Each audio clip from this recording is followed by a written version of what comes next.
अस्सलामुअलैकुम dear students. आज हम पढ़ेंगे सिग्निफिकेंट फिगर्स के व्हाट इज सिग्निफिकेंट फिगर्स। तो सबसे पहले डिफिनेशन पढ़ते हैं।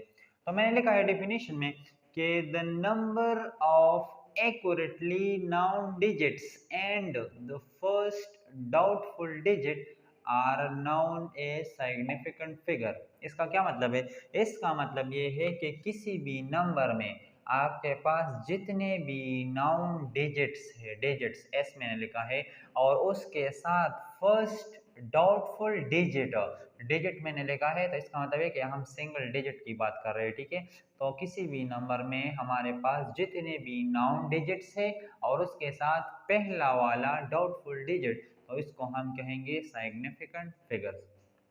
तो चलो एग्जाम्पल्स लिखते हैं, तो उससे आपको समझ आ जाएगा कि मैंने इस डिफिनीशन में क्या लिखा है। तो एग्जाम्पल फॉर एग्जाम्पल मैं लिख देता हूँ कि मेरे पास क्या है, एक मार्कर है, मार्कर। ठीक है, मेरे पास एक मार्कर है और मैं एक स्टूडेंट को कहूँ कि इस मार्कर की लेंथ मालूम करो, तो वो कहेगा कि सर इस मार्कर की लेंथ क्या है, 6.2 सेंटीमीटर है। ठीक है, मैं एक दूसरे स्टूडेंट को कहूँ कि इस मार्कर की लेंथ फाइंड करो, तो वो कहेगा कि सर इस मार्कर की लेंथ तो हमारे पास 6.3 सेंटीमीटर है। एक तीसरा स्टूडेंट है, मैंने इसको कहा तो वो कह रहे हैं कि सर इस मार्कर की जो लेंथ है वो 6.4 सेंटीमीटर है। तो आप यहाँ पर देख सकते हो कि यहाँ पर जो 6 है, इस सब स्टूडेंट इस बात के साथ एग्री कर रहे हैं कि इस मार्कर की लेंथ 6 सेंटीमीटर है। ठीक है, तो ये हमारे पास क्या हो गया, एक्यूरेटली नाउन डिजिट हो गया। अगर एक है तो डिजिट, अगर एक से ज्यादा है तो डिजिट्स। मैंने एस इसलिए लिखा है क्योंकि हमारे पास एक से ज्यादा भी हो सकते हैं, लेकिन डाउटफुल डिजिट सिर्फ सिर्फ पहला वाला हम लेंगे। ठीक है डियर स्टूडेंट्स, तो इसका मतलब ये है कि यहाँ पर ये 6 जो है इसको हम कहेंगे नाउन डिजिट, नाउन डिजिट। और इस 2 3 4 इसमें हमारे पास शक है, एक कह रहा है नहीं सर 2 है, एक कह रहा है 0.3 है, एक कह रहा है 0.4 है, तो इसमें हमारे पास शक है, तो इसको हम कहेंगे डाउटफुल डिजिट, डाउटफुल डिजिट। ठीक है डियर स्टूडेंट्स, तो हम किसी भी नंबर्स में जितने भी नाउन डिजिट्स हैं और उसके साथ पहला डाउटफुल डिजिट, उसको हम कहेंगे सिग्निफिकेंट फिगर्स। अब सिग्निफिकेंट फिगर्स को हम पहचानेंगे किस तरह? ठीक है, कि फॉर एग्जांपल एक नंबर आपको गिवन है और मैं कहूँ कि इसमें सिग्निफिकेंट फिगर्स कितने हैं, तो आप इसको किस तरह पहचानोगे? तो इसके लिए मेरे पास कुछ रूल्स है, तो वो रूल्स मैं आपको बताऊंगा। तो उस रूल्स की मदद से आप आसानी से फाइंड आउट कर सकते हैं कि किसी भी नंबर में आपके पास जो सिग्निफिकेंट फिगर्स है वो कितनी है। ठीक है, तो पहला रूल मैंने लिखा है कि all non zero digits are significant figure. ठीक है, जितने भी नॉन जीरो डिजिट्स है वो सब के सब सिग्निफिकेंट फिगर्स होंगे। फॉर एग्जांपल अगर मैं लिख दूं तो नॉन जीरो डिजिट कौन कौन से है, ये हमारे पास 1 है, 2 है, 3 है, 4 है, 5 है, 6, 7, 8 और 9, ये सब के सब नॉन जीरो डिजिट है। इसके बाद 10 है, 10 में तो एक जीरो डिजिट है, एक नॉन जीरो डिजिट है। ठीक है, तो मतलब 1 से लेकर 9 तक जितने भी डिजिट है वो नॉन जीरो है, तो इन सब डिजिट को हम सिग्निफिकेंट फिगर तस्वर करेंगे। ये हमने पहले रूल्स में पढ़ा। ठीक है, कि हम क्या करेंगे, जितने भी नॉन जीरो डिजिट है उसको हम सिग्निफिकेंट फिगर्स कंसिडर करेंगे। दूसरे रूल में क्या कह रहा है, दूसरे रूल में मैंने लिखा है कि zero between two significant figures is also significant figure. अब नॉन जीरो डिजिट्स तो सारे सिग्निफिकेंट फिगर्स हैं। ठीक है, अगर इस नॉन जीरो डिजिट्स के दरमियान कोई जीरो आ जाए तो उस जीरो को भी हम सिग्निफिकेंट फिगर्स कंसिडर करेंगे। तो अगर फॉर एग्जांपल मैं लिख दूं कि 4 5.02, ठीक है, तो आप देखो 4 हमारे पास नॉन जीरो डिजिट है, significant figure, 5 significant figure, 2 significant figure. अब 5 और 2 सिग्निफिकेंट फिगर्स है तो इसके दरमियान जीरो आ गया, तो इस जीरो को भी हम सिग्निफिकेंट फिगर कंसिडर करेंगे। ठीक है डियर स्टूडेंट्स, तो ये था हमारे पास दूसरा रूल्स के अगर दो सिग्निफिकेंट फिगर्स के दरमियान जीरो आ जाए तो उसको भी हम सिग्निफिकेंट फिगर कंसिडर करेंगे। अब तीसरे रूल में क्या कह रहा है, तो तीसरे रूल्स में मैंने लिखा है कि zero to the left side, zero to the left side of significant figure is not significant, not मैंने लिखा है, ठीक है। इसका क्या मतलब है? इसका मतलब ये है कि जो सिग्निफिकेंट फिगर्स है, for example non zero digit तो ऑलरेडी सिग्निफिकेंट फिगर्स है, अगर इस नॉन जीरो डिजिट के लेफ्ट साइड पर कोई जीरो आ जाए तो उस दौरान हम उस जीरो को सिग्निफिकेंट फिगर कंसिडर नहीं करेंगे। फॉर एग्जांपल अगर मैं एग्जांपल लिख दूं कि एग्जांपल में मैंने लिखा है कि 0.0036, ठीक है। अब अगर मैं स्टूडेंट को कहूँ कि इसमें कितने सिग्निफिकेंट फिगर्स है तो वो बोलेंगे सर वन नहीं, इस तरह नहीं, आपने रूल्स को देखना है। रूल्स को किस तरह देखना है कि ये हमारे पास नॉन जीरो डिजिट है, ये नॉन जीरो डिजिट है, तो दो तो ऑलरेडी सिग्निफिकेंट फिगर्स हो गए। लेकिन मैंने रूल्स में पढ़ा है कि अगर सिग्निफिकेंट फिगर्स के लेफ्ट साइड पर आपके पास जीरो आ गए तो उस जीरो को हम सिग्निफिकेंट फिगर कंसिडर नहीं करेंगे, ठीक है। तो इसका मतलब ये है कि इस पूरे नंबर में आपके पास कितने सिग्निफिकेंट फिगर्स हैं? टू सिग्निफिकेंट फिगर्स है इस पूरे नंबर में, ठीक है। और यहाँ पर हमारे पास इस नंबर में कितने सिग्निफिकेंट फिगर है? फोर सिग्निफिकेंट फिगर्स है, ठीक है डियर स्टूडेंट्स। तो ये था तीसरा रूल्स। अब चौथे रूल्स में क्या कह रहा है, ठीक है। तो चौथे रूल्स में ये कह रहा है कि अगर सिग्निफिकेंट फिगर्स के राइट साइड पर जीरोस आ जाए तो उसको हम बाज़ औक़ात सिग्निफिकेंट फिगर कंसिडर करेंगे, बाज़ औक़ात सिग्निफिकेंट फिगर नहीं करेंगे कंसिडर, ठीक है। तो इसका क्या मतलब है? तो इसका मतलब ये है कि अगर मैं एग्जाम्पल लिख दूं, फॉर एग्जाम्पल मैं एक नंबर लिखता हूँ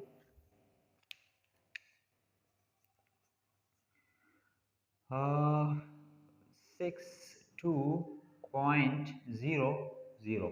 अब ये एक नंबर है मेरे पास, ठीक है। इसके राइट साइड पर भी जीरो है। अगर मैं एक दूसरा एग्जाम्पल ले लूँ, फॉर एग्जाम्पल 4800, ठीक है। अब दूसरा एग्जाम्पल है, अब यहाँ पर क्या है? डेसिमल है, पॉइंट है। अब ये दो नंबर्स है, ऑलरेडी 6 हमारे पास सिग्निफिकेंट फिगर्स है, हमें पता है पहले रूल से। 2 हमारे पास सिग्निफिकेंट फिगर्स है, 4 सिग्निफिकेंट फिगर्स है, 8 सिग्निफिकेंट फिगर्स है। लेकिन इस दो सिग्निफिकेंट फिगर्स के राइट साइड पर जो जीरोस है ये सिग्निफिकेंट फिगर्स है इस दौरान, और ये जो 4 8 के साथ जो जीरोस है ये सिग्निफिकेंट फिगर्स नहीं है। क्यों?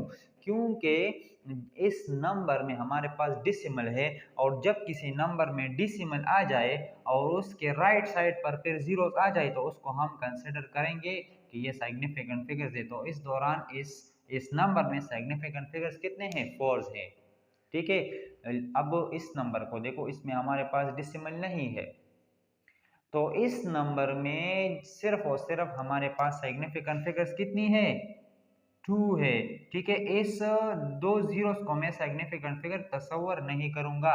क्योंकि इस नंबर में मेरे पास डेसिमल नहीं है, और डेसिमल होने का मतलब ये है कि अब इस नंबर में डेसिमल यहाँ पर है, और अगर मैं इस डेसिमल को यहाँ पर लेकर आऊंगा तो ये तो 4, ये यहाँ इस तरह हो जाएगा। अगर मैं इस नंबर को किस तरह लिखूँ, साइंटिफिक नोटेशन में लिख दूँ तो ये किस तरह आ जाएगा? ये आ जाएगा 48 पॉइंट, अगर मैं इसको और लेकर आ दूँ तो ये इस तरह आ जाएगा कि 4.8 मल्टीप्लाई 10⁻³ आ जाएगा। तो इसका मतलब ये है कि यहाँ पर तो सिर्फ दो सिग्निफिकेंट फिगर्स है, ठीक है डियर स्टूडेंट्स। तो इसका मतलब ये है कि अगर किसी नंबर के राइट साइड पर जीरोस आ जाए तो वो जीरोस सिग्निफिकेंट फिगर्स हो भी सकते हैं और नहीं भी हो सकते, ठीक है। तब हमारे पास वो जीरो सिग्निफिकेंट फिगर हो सकते हैं अगर उस नंबर में आपके पास क्या हो? डेसिमल, ठीक है डियर स्टूडेंट्स। अब लास्ट रूल्स पढ़ते हैं कि अगर कोई नंबर हमारे पास साइंटिफिक नोटेशन में आ गया। अब साइंटिफिक नोटेशन तो आपको याद होना चाहिए, ठीक है। अगर किसी को नहीं आता तो आप पहला लेक्चर उस देख ले, सिग्निफिकेंट फिगर के बारे में जो मैंने लेक्चर किया है वो आप देख ले तो वो समझ में आ जाएगा फिर। अब साइंटिफिक नोटेशन में हमने ये पढ़ा है कि अगर किसी नंबर को हम मेंटीसा मल्टीप्लाई पावर ऑफ 10 में लिख दें तो उसको हम कहते थे साइंटिफिक नोटेशन। फॉर एग्जांपल मैं एक नंबर लिख देता हूँ कि हमारे पास एक नंबर है 8.46 मल्टीप्लाई 10⁻, फॉर एग्जांपल 3 किलोग्राम, ठीक है। ये हमारे पास एक नंबर हो गया, और ये कौन सा नंबर है? ये साइंटिफिक नोटेशन में मैंने लिखा है, ठीक है। मतलब ये मेंटीसा हो गया और ये पावर ऑफ 10 हो गया। अब इस नंबर में हमारे पास सिग्निफिकेंट फिगर्स कितने होंगे?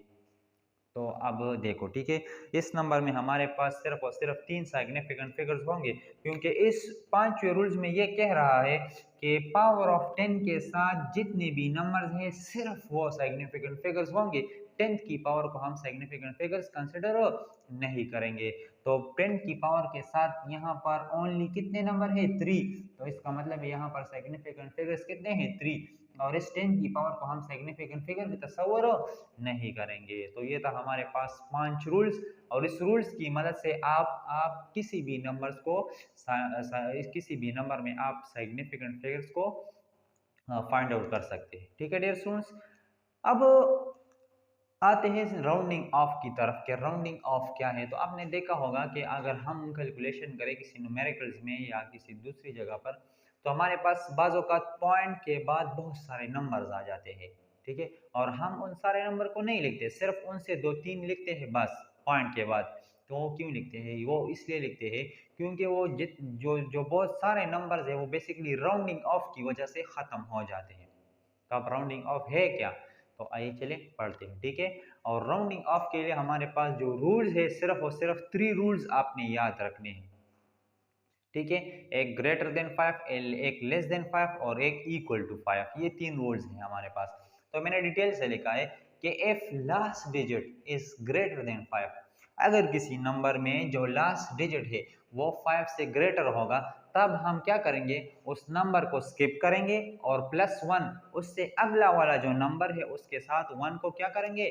प्लस करेंगे। तो मैं इसको इस तरह लिख सकता हूँ कि 2.65748, और यहाँ पर ये क्या होगा? ये तो स्किप हो गया, और इससे अगला वाला नंबर 1 है, तो इसके साथ मैं 1 को ऐड करूंगा तो ये आ जाएगा 2।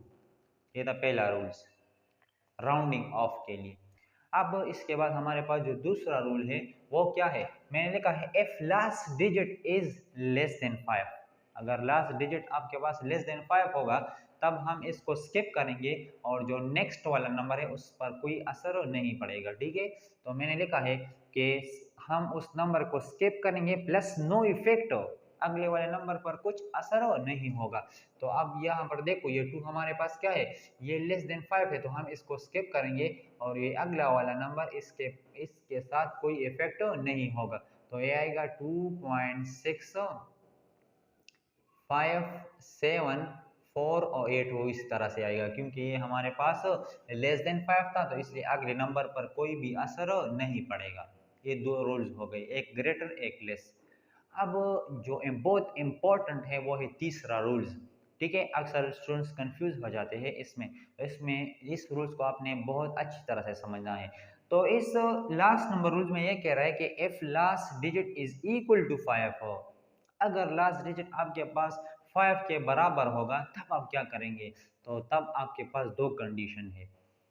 5 से जो पहला नंबर है आपने फिर उसको देखना है। 5 को तो हम स्किप करेंगे, लेकिन उससे पहले वाले नंबर को हमने देखना है। अगर उससे पहले वाला नंबर ऑड हो गया तो हम +1 ऐड करेंगे, अगर उससे पहले वाला नंबर इवन हो गया तो हम उसके साथ कुछ भी ऐड नहीं करेंगे, मतलब उस पर कोई असर नहीं पड़ेगा। ठीक है, तो अब ये दोनों रूल्स में क्या करूंगा? एक्सप्लेन करूंगा। पहले आप देखो कि इस नंबर में फिर पहला रूल्स अप्लाई होगा कि ये नंबर ग्रेटर देन 5 है, इसको मैंने स्किप कर दिया और इससे पहले वाले नंबर के साथ मैंने 1 ऐड किया, तो ये क्या बन जाएगा? 2.657 और ये आ जाएगा 5। ठीक है, अब तीसरे रूल की बात आ गई। अगर एक नंबर हमारे पास क्या है? इक्वल टू 5 है, मतलब उसका जो लास्ट नंबर है वो 5 के बराबर है, तब हम क्या करेंगे? तो तब आपने इस अगले वाले नंबर को देखना है, यहाँ पर जो 7 है इसको देखना है कि अगर यहाँ पर जो नंबर है यहाँ पर जो नंबर है अगर ये नंबर 8 हो गया, 8 मतलब 1 3 5 7 9, तो उस दौरान आप क्या करेंगे? उस नंबर को स्किप करेंगे, मतलब मैं 5 को स्किप करूंगा और अगला नंबर क्या है? 8 है, तो इस 8 के साथ मैं 1 को ऐड करूंगा। तो आपने पहले कंडीशन में क्या करना है कि उस 5 को स्किप करना है और अगला वाला नंबर अगर 8 हो तो उसके साथ आपने 1 को प्लस करना है। तो ये नंबर इस तरह आ जाएगा 2.65 और ये क्या बन जाएगा? 8 बन जाएगा। ठीक ठीक है, क्योंकि ये 8 है तो 8 के साथ हम 1 को ऐड करेंगे, लेकिन ये उस दौरान जब लास्ट डिजिट 5 होगा, ठीक है, 5 के बराबर होगा। अब ये फिर हमारे पास ग्रेटर देन 5 है तो पहला रूल्स अप्लाई होगा, तो आ जाएगा 2.6 और इसके साथ हम इसको स्किप करेंगे और इसके साथ पहला A1 ऐड करेंगे तो आएगा 2.66। तो अब ये हो गया राउंडिंग ऑफ। इसका मतलब ये है कि हम पॉइंट के बाद अब बहुत सारे नंबर थे, हमने इनको सिर्फ दो, अगर हम इनसे सिर्फ दो लिख ले तो ये भी ठीक है डियर स्टूडेंट्स। अब ये जो जो दूसरा कंडीशन रह गया वो मैं थोड़ा सा समझा देता हूँ आप लोगों को। फॉर एग्जांपल मैं एक नंबर लिख देता हूँ 2.4565, ये मैंने एक नंबर लिख दिया, ठीक है।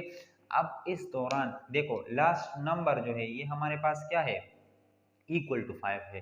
तो अब मैं इसको तो स्किप करूंगा ही, ठीक है, लाजमी स्किप करूंगा, लेकिन उससे अगले वाला नंबर आपने उसको देखना है कि वो 8 है कि इवन है। तो इस दौरान ये इवन है, तो इसका मतलब ये है कि हम इस 5 को स्किप करेंगे और इस अगले वाले नंबर पर कोई असर नहीं पड़ेगा, वही 6 आएगा, ठीक है डियर स्टूडेंट्स। तो इसी तरह से हम नंबर्स की राउंडिंग ऑफ पढ़ेंगे।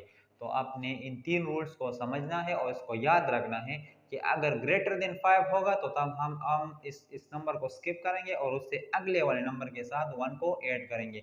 अगर लास्ट डिजिट लेस देन 5 होगा तो हम इसको स्किप करेंगे और उससे अगले वाले नंबर पर कोई असर नहीं पड़ेगा। तीसरे रूल में ये कह रहा है कि if last digit, L D का मतलब है last digit, if last digit is equal to 5, तो फिर हम दो कंडीशन है, फिर हम देखेंगे उसके अगले वाले नंबर को। अगर अगला वाला नंबर 8 है तो उसके साथ 1 को ऐड करेंगे, अगर अगला वाला नंबर इवन है तो हम उस पर कोई असर नहीं पड़ेंगे, ठीक है, और जो 5 है उसको हम स्किप करेंगे, ठीक है डियर स्टूडेंट्स। तो ये था आज का हमारा टॉपिक। अगर कोई चीज़ समझ में ना आया हो तो आप कमेंट्स में पूछ सकते हैं, ठीक है, और हमारे चैनल को लाइक करें, सब्सक्राइब करें। Thank you very much. Okay, Allah Hafiz.